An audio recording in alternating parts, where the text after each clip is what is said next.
সুন্দরবনে মানুষকে গাছ কাটা থেকে বিরত রাখতে দূষণ নিয়ন্ত্রণ পশ্চিমবঙ্গ সরকারের উদ্যোগে 1800 পরিবারকে ধূমহীন অত্যাধুনিক চুল্লি দেওয়া হলো। দক্ষিণ 24 পরগনা জেলায় পাথর প্রতিমা, কাকদ্বীপ সহ সুন্দরবনের প্রত্যন্ত এলাকায় গাছপালা জঙ্গল রক্ষা করতে বিশেষ উদ্যোগ। পশ্চিমবঙ্গ সরকার দূষণ নিয়ন্ত্রণ পর্ষদের চেয়ারম্যান কল্যাণ গুপ্তর উদ্যোগে রামকৃষ্ণ মিশন নরেন্দ্রপুরের ব্যবস্থাপনায় সুন্দরবনের বিভিন্ন প্রান্তে 1800 অত্যাধুনিক ধূমহীন চুল্লি তুলে দেওয়া হলো 1800 পরিবারের হাতে। তবে শুধু পরিবার নয়, বিভিন্ন বিদ্যালয়ে আইসিডিএস সেন্টারেও একই চুল্লি তুলে দেওয়া হয়েছে। মূলত সুন্দরবনে অধিকাংশ মানুষ রান্না করার জন্য কাঠ জ্বালানির উপরে নির্ভর করে। সেই মতো দেখা যায় কোনো কোনো পরিবার বাইরে থেকে কাঠ কেনেন, কোনো কোনো পরিবার নদীর চর সহ বিভিন্ন জঙ্গলে গাছপালা কাটেন। তারপর এই জঙ্গল ধ্বংস হচ্ছে, কাটা হচ্ছে ম্যানগ্রোভ। তাই কাঠ কাটার হাত থেকে গাছপালা রক্ষা করতে ধূমহীন চুল্লি দেওয়ার পরিকল্পনা গ্রহণ করে দূষণ নিয়ন্ত্রণ পর্ষদ পশ্চিমবঙ্গ সরকার। তাদের সহযোগিতা করে নরেন্দ্রপুর রামকৃষ্ণ মিশন। এই চুল্লি পেয়ে এলাকার মানুষ খুবই খুশি। আর আপনারা সেই ছবি সরাসরি দেখছেন শুধুমাত্র বাস্তব নিউজের পর্দায়।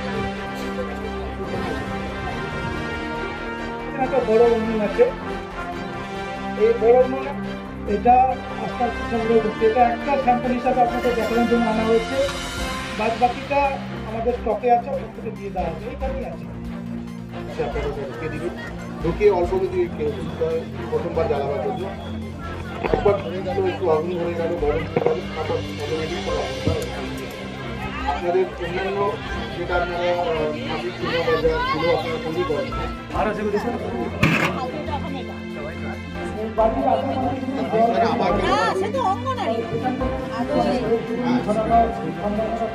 মহাশয়কে আমরা আমাদের সবার তরফ থেকে, তারপরে আমরা অন্য সংযোগ বিতরণ করি। যারা এসছেন সবাইকে আমাদের তরফ থেকে স্বাগত এবং ধন্যবাদ ও কৃতজ্ঞতা জানাই। এই আশ্রমের যিনি সম্পাদক আশিসবাবু পুষ্পস্তবক দিয়ে তাকে সংবর্ধনা জানাচ্ছেন।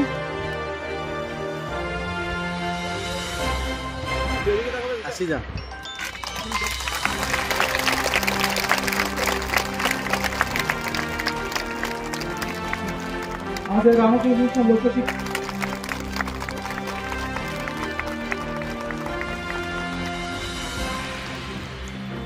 মহোদয়কে আরেকটু অন্য কোনো কারণে তো আমরা নানান আলোচনা প্রসঙ্গে উনি বললেন অতিথি হিসাবে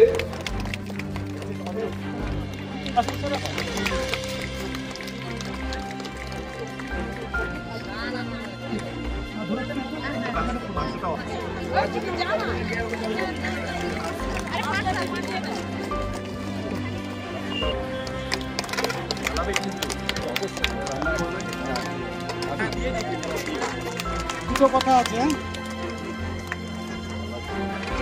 কোথায় জানেন যে আমরা এই আবহাওয়া জলবায়ু পরিবর্তনজনিত কারণে সারা পৃথিবী বিপন্ন, সুন্দরবনও তার ব্যতিক্রম নয়। আমরা আমাদের তথ্য ভাণ্ডার ঘেঁটে বিশ্লেষণ করে দেখেছি যে গত 4 দশকে আমাদের উত্তাপ 1 ডিগ্রি সেন্টিগ্রেডের মতো বেড়েছে। সমুদ্রের জল গরম হয়ে উঠছে। গত 16 বছরে 16টা ঘূর্ণিঝড় ঘনীভূত হয়েছে, তার মধ্যে 5টা সুন্দরবনের উপকূলে আঘাত করেছে। ফলে এর মূল একটা কারণ হচ্ছে বাতাসে গ্রিনহাউস গ্যাস অতিরিক্ত মাত্রায় মিশছে। তার মধ্যে একটা হলো কার্বন ডাইঅক্সাইড। আপনারা জানেন যে আমাদের রাজ্যে প্রায় 1 কোটি 10 লক্ষ পরিবার কয়লা, কাঠ, ঘুঁটে, পাটকাঠি ইত্যাদি জ্বালায়। সুন্দরবনও তার ব্যতিক্রম নয়। আমরা প্রথম পর্যায়ে একটা চেষ্টা করেছিলাম যে মানুষকে যদি গ্যাসের চুলা উপহার দেওয়া যায়, কিন্তু আমরা দেখেছি গ্যাসের যে আকাশ ছোঁয়া দাম, তাতে মানুষের পক্ষে এটাকে গ্রহণ করা, ব্যবহার করা কঠিন হয়। তখন আমরা ঠিক করলাম যে ঠিক আছে, যে যা ব্যবহার করছে, যে জ্বালানি সেটাই করুন। আমরা এই যে উন্নত মানের চুলাটা এনেছি, এটাতে 70% দূষণ কম হবে এবং বাতাসের মেশা যে কার্বন ডাইঅক্সাইড তার পরিমাণ অনেক কমে যাবে। এবং সর্বোপরি যারা রান্না করেন ওই ধোঁয়াতে তিনি প্রথম আক্রান্ত করেন এবং তার স্বাস্থ্য ভয়ঙ্করভাবে বিপন্ন হয়, তার পরিবার বিপন্ন হয়। সেই জন্য আমরা মায়েদের স্বাস্থ্যের কথা ভেবে, পরিবারের স্বাস্থ্যের কথা ভেবে, শিশুদের স্বাস্থ্যের কথা ভেবে এবং সর্বোপরি পরিবেশের স্বাস্থ্যের কথা ভেবে আমরা এই প্রকল্পটা গ্রহণ করেছি। এটা ন্যাশনাল ক্লিন এয়ার প্রোগ্রামের অধীনে একটা প্রকল্প এবং আমরা ধীরে ধীরে 1,10,00,000 পরিবারের কাছে পৌঁছবো যারা কোনো না কোনোভাবে এই ধরনের জ্বালানি ব্যবহার করে এবং এই কাজে রামকৃষ্ণ মিশন আমাদের সহযোগী হয়েছে। আমরা খুব আনন্দিত যে আজকে এই পাথর প্রতিমা স্বামী বিবেকানন্দ সেবাশ্রমে এখানে আমরা এসেছি এবং রাসবিহারী মহারাজ নিজের উদ্যোগ নিয়ে এত মানুষকে এখানে এনেছে। আমি সেই জন্য রামকৃষ্ণ মিশনের কাছে বিশেষভাবে আপনার পরিচয় জানেন না? জানি। আমি চেয়ারম্যান স্কুল কমিশন কর্তৃপক্ষ। আপনাদের যখন এমনি উনুনে রান্না হতো বিভিন্ন জায়গায়, গ্যাসেরও তখন বিশেষ প্রচলিত ব্যবহার হয়নি, কিন্তু আমরা তখন দোআইন উনুন আমরা করে দিয়েছিলাম। সেটা ওই যে প্রচলিত উনুন ছিল সেইটাকে এমনভাবে করা হতো, একটা পাইপ দিয়ে উপরে দিয়ে দেওয়া হতো যাতে ধোঁয়াটা উপরে চলে যায়, রান্নাঘরের মধ্যে না থাকে। সেই চেষ্টা একসময় করা হয়েছিল এবং সেটা এখনও অনেক জায়গায় কিন্তু ব্যবহার হয়, সব জায়গায় না হলেও কিছু জায়গায় এখনো ব্যবহার হয়। বর্তমানে যে পদ্ধতিগতভাবে বিভিন্ন পরীক্ষামূলক পরীক্ষার পরে এই যে পরিবেশ বান্ধব রান্নার উনুন বা ধোঁয়াবিহীন উনুন আনা হয়েছে, এটা আমরা বাঁকুড়া পুরুলিয়া এলাকায় বিশেষ করে যেখানে ট্রাইবাল থাকেন তাদেরকে আমরা দিয়ে ব্যবহার করা শেখানো হয়েছিল এবং সবথেকে আনন্দের বিষয় তারা কিন্তু এখন ব্যবহার করছেন এবং সত্যিই তারা উপকারী। বিভিন্ন আমাদের ওখানে ছেলেরা আছে যারা প্রতিনিয়ত গ্রামে যায়, খোঁজখবর করে এবং সত্যিই এখনও তারা কিন্তু ব্যবহার করছেন।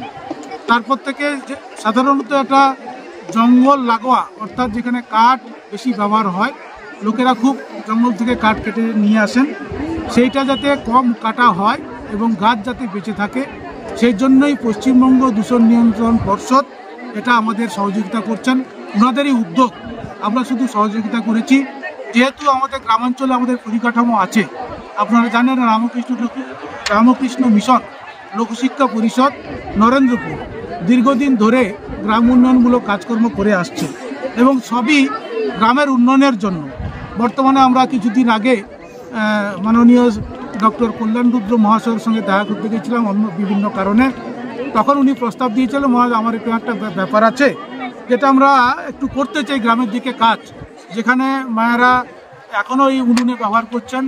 গ্যাসের ব্যবহার আছে ঠিক আছে, কিন্তু গ্যাস এখন এত দামি হয়ে গেছে সাধারণ মানুষের পক্ষে ব্যবহার করা খুবই অসম্ভবের পর্যায়ে পড়ে গেছে।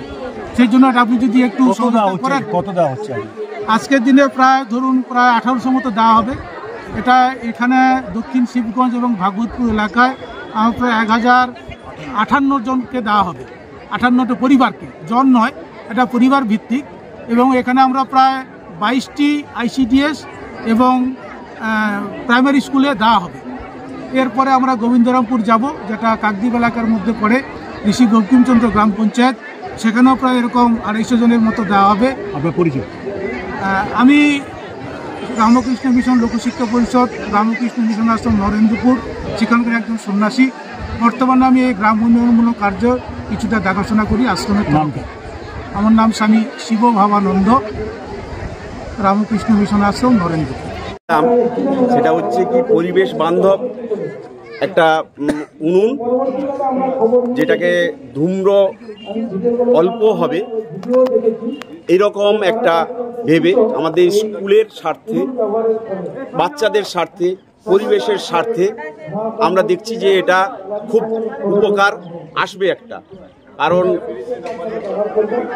আমাদের যে জ্বালানির যে ব্যাপারগুলো আছে, আমরা গাছকে প্রচুর পরিমাণে কাটছি, কিন্তু অল্প জ্বালানিতে এটা কিন্তু হবে এইটুকু ভেবে এখানে যে মহারাজরা এসে আমাদের যেটা দিলেন, যেটা আমরা ভাবছি ওনারা যেভাবে আমাদের ডেমনস্ট্রেশনটা দিয়েছে তাতে আমরা অনেকভাবে উপকৃত হয়েছি যে এটা আমাদের কাজে লাগবে।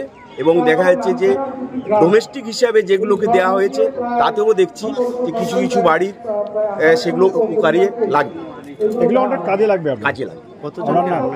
স্বপন কুমার জানা, দক্ষিণ শিবগঞ্জ ব্রহ্মাবতী অপ্রা বিদ্যালয়ের প্রধান শিক্ষক।